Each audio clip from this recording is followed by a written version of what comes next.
Sa pagbabalik idol, maglalagay tayo ng bawang at sibuyas pero meron tayong nauna na mantika. Pinainit lang natin.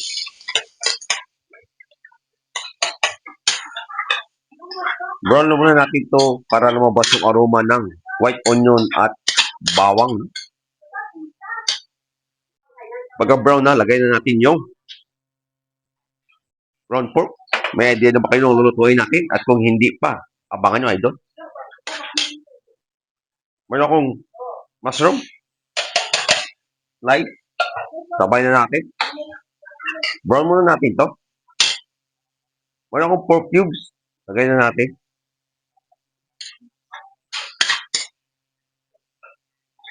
Brown muna natin to idol, no?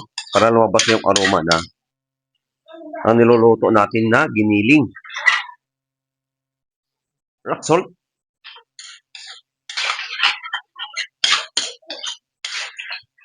Pag ganyan na siya, additional tayo na soy sauce kahit anong brand.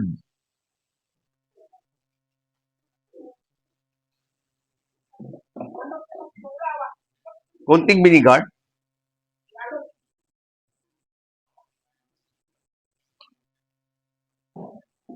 At lalagay natin itong Parmesan cheese flavor.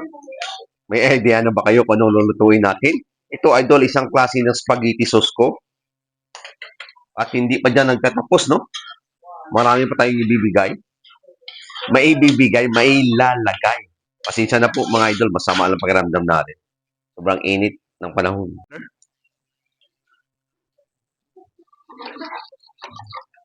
1.5 cup. Ano ito yung balls? Maliliit, no? Ground giniling pa rin. Hindi may ginawa kong balls para mayroon tayong dagdag dito sa spaghetti sauce natin, no? Ito, idol, yung may spaghetti sauce ko na isang klase, no? Mayroon siyang bula-bula. Meron ito yung ham. Lagay natin. At pakuluin hanggang sa makuha natin yung lasa. May idea na kayo?